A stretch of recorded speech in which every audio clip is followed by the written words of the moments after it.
बिस्मिल्लाहिर्रहमानिर्रहीम। गौस आज़म झम्मट शुमाली से सवाल करते हैं कि मैंने बकरी ख़रीदी, माशाअल्लाह उसका दूध अच्छा खासा है, लेकिन कुर्बानी के लिए ख़रीदी है और घर के अंदर दूध की कमी भी है, तो क्या मैं ये दूध इस्तेमाल कर सकता हूँ घर के अंदर? देखें भाई गौस आज़म साहब, बेहतर और अफजल तो ये है कि बकरी का दूध आप सदका करें, लेकिन जैसा कि आप फरमा रहे हैं कि घर के अंदर दूध की कमी है, यही दूध मैं इस्तेमाल करना चाहता हूँ, तो बेशक आप दूध इस्तेमाल करें, लेकिन इस बात का ध्यान रखें कि इस दूध को नाप के तोल के यानी अंदाज़े से पता कर लें कि ये दूध डेली का कितना दे रही है।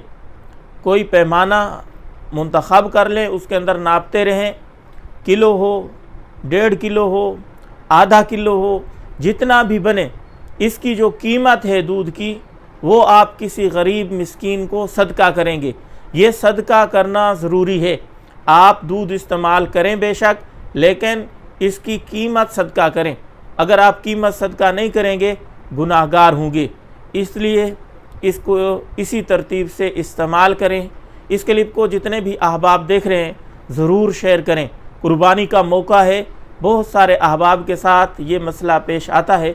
हमने ख़ुद बकरी ली हुई है, हम भी इसी तरह इंशाअल्लाह उसका दूध इस्तेमाल कर रहे हैं, उसकी कीमत जो है सदका करेंगे। उम्मीद है आपको बात अच्छे तरीके से समझ आ गई होगी।